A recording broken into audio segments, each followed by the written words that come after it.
السلام علیکم ناظرین، اس ایپیسوڈ کے شروعات میں ہم دیکھتے ہیں کہ ایدرنی میں زگنوز پاشا اور شہاب الدین پاشا اپنے نئے نئے چوغے دیکھ رہے ہوتے ہیں۔ شہاب الدین پاشا زگنوز پاشا سے کہتے ہیں میں نے یہ آپ کے لیے الگ کر دیے ہیں، میرے پاشا ذرا انہیں دیکھیں۔ پھر پوچھتے ہیں آپ کے خیال میں کیا ہوگا، ہمارے سلطان کس کو وزیر اعظم منتخب کریں گے؟ تو زگنوز پاشا کہتے ہیں اپنی مرضی کی بات کریں تو وہ ہم میں سے کسی ایک کا انتخاب کریں گے، باقی کوئی فرق نہیں پڑتا۔ شہاب الدین پاشا کہتے ہیں لیکن میری سوچ تھوڑی آگے کی ہے، ہمارے وزیر اعظم میرے سامنے ہیں، کیا ہمارے سلطان اپنے لالا کے بجائے جس نے ساری عمر ہمارے سلطان کی خدمت کی ہے مجھے یہ عہدہ کیوں دیں گے؟ جواباً زگنوز پاشا کہتے ہیں اپنے آپ کو کم نہ سمجھیں، آپ کی کوشش بھی قابل قدر ہے۔ اس کے ساتھ ہی شہاب الدین پاشا ایک چوغا پہن لیتے ہیں، پھر آگے بڑھ کر زگنوز پاشا کو بھی ایک چوغا پہنا دیتے ہیں، پھر کہتے ہیں ہم نے مل کر بہت کچھ برداشت کیا، یہ ہماری ان کوششوں کا صلہ پانے کا وقت ہے۔ تو زگنوز پاشا کہتے ہیں انشاءاللہ اللہ تعالیٰ وہی کرے جس میں خیر ہو۔ تو شہاب الدین بتاؤ کیا خیال ہے، کیا یہ وزیر اعظم کے لباس کی طرح لگتا ہے؟ جواباً شہاب الدین پاشا کہتے ہیں یہ بہت اچھا لگ رہا ہے پاشا، یہ یقیناً آپ پر جچتا ہے۔ ادھر ہم دیکھتے ہیں کہ حلیمہ احمد سے پیار کر رہی ہوتی ہے اور کہتی ہے میرے بیٹے پریشان نہ ہو، میں واپس آؤں گی، تمہارے سلطان بھائی کو میری ضرورت ہے، مجھے وہاں جانا ہے۔ احمد پوچھتا ہے وہ آپ کو نہیں ماریں گے ہے نا؟ تو حلیمہ خاتون کہتی ہے وہ ایسا کیوں کرے گا میرے بیٹے،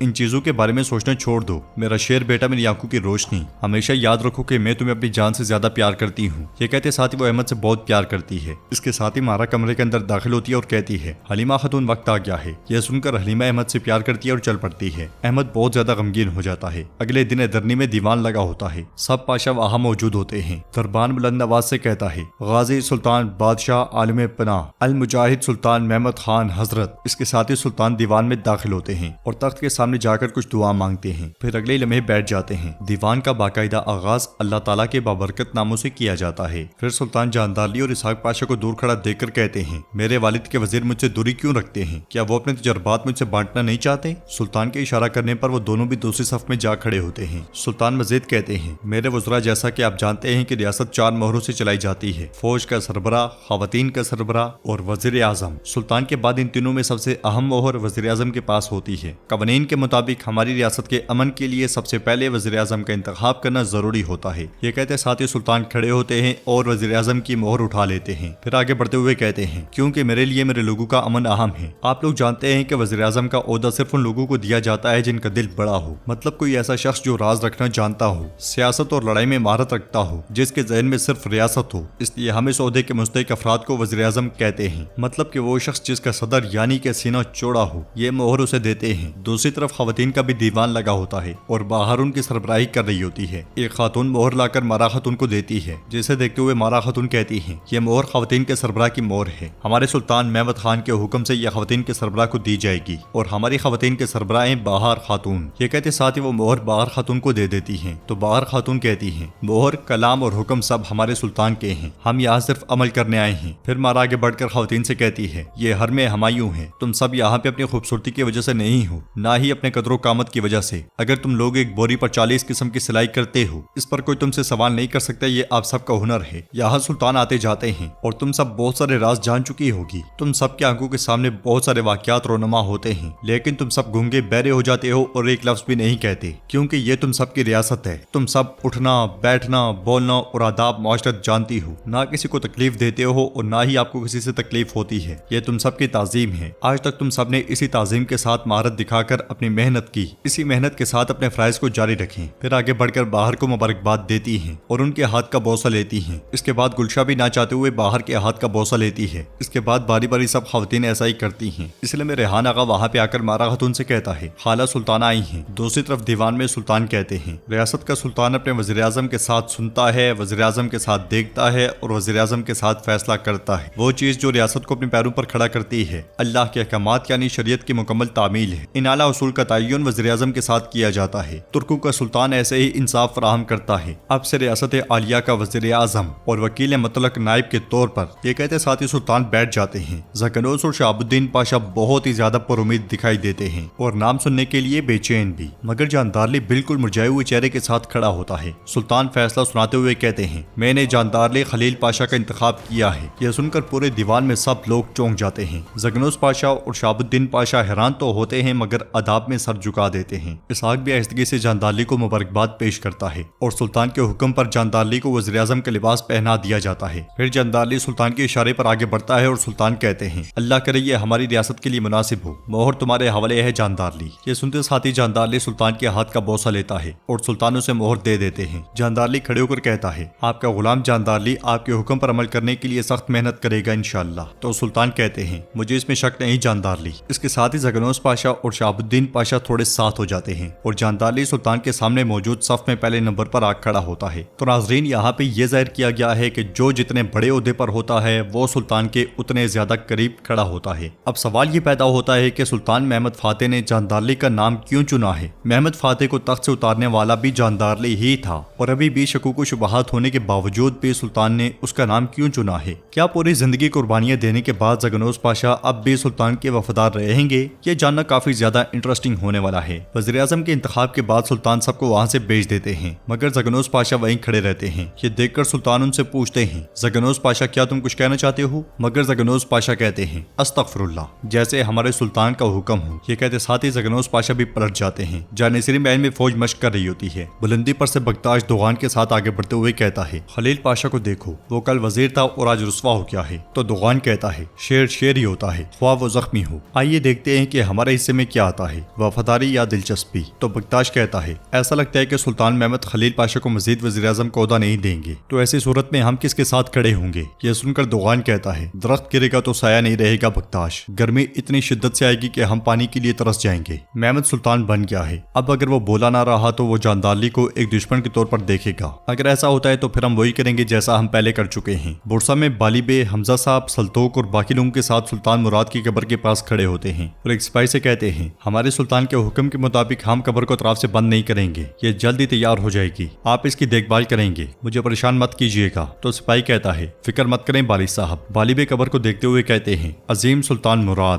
آخر میں ایک چھوٹی سی قبر میں رہیں گے، یہ سب کے لیے عبرت ہے۔ اس کے ساتھ ہی سب دعا کرتے ہیں اور بالی بے اپنے ساتھیوں کے ساتھ چلے جاتے ہیں۔ ادرنی میں ایک سپاہی سلطان کے پاس آ کر کہتا ہے میرے سلطان خالہ سلطانہ آ گئی ہیں۔ تو سلطان کہتے ہیں انہیں اندر آنے دو۔ یہ کہتے ساتھ ہی سلطان اٹھ کر کھڑے ہو جاتے ہیں۔ کچھ دیر کے بعد خالہ سلطانہ وہاں پہ آتی ہیں۔ انہیں دیکھ کر محمد فاتح بہت خوش ہوتے ہیں اور کہتے ہیں خالہ سلطانہ خوش آمدید۔ یہ کہتے ساتھ ہی وہ ان کا ہاتھ چومنے کے لیے ہاتھ آگے بڑھاتے ہیں مگر خالہ سلطانہ کہتی ہیں استغفر اللہ میرے سلطان، اب آپ کے ہاتھ چومنے کی باری ہے۔ یہ کہتے ساتھ ہی وہ سلطان کے ہاتھ کا بوسہ لیتی ہیں۔ سلطان کہتے ہیں آپ کی آمد نے مجھے خوش کر دیا ہے، اگر ہمیں معلوم ہوتا کہ آپ آئیں گی تو ہم جنازے میں تاخیر کر دیتے۔ جواباً خالہ سلطانہ کہتی ہیں یہی قسمت ہے، میں نے اپنے بھائی مراد کے گزرنے کی خبر راستے میں سنی، میں ہما کی خواہش پوری کرنے کے لیے آئی تھی۔ سلطان پوچھتے ہیں کیسی خواہش؟ تو خالہ کہتی ہیں ہما خاتون نے مجھے کہا تھا کہ میں تمہارے ساتھ رہوں، تمہیں اکیلا نہ چھوڑوں، تاہم میں دیکھ رہی ہوں کہ تم اس تخت کے موضوع حکمران بن گئے ہو، تم کسی سے مدد نہیں مانگتے، اب مجھے پریشانی نہیں ہوگی، میں واپس جا سکتی ہوں۔ یہ سن کر سلطان کہتے ہیں یہ بھی آپ کا گھر ہے، آپ جب تک چاہیں رہ سکتی ہیں، میری آپ سے ایک درخواست ہے۔ خالہ سلطانہ کہتی ہیں تم درخواست نہیں بلکہ حکم کرو۔ اس کے ساتھ ہی دونوں آگے بڑھ کر بیٹھ جاتے ہیں اور سلطان کہتے ہیں حرم، میرے بابا کہتے تھے کہ حرم پر حکومت کرنا ریاست سے زیادہ مشکل ہے، مگر اب میں یہ سمجھا ہوں، مجھے اس سلسلے میں آپ کی مدد چاہیے خالہ۔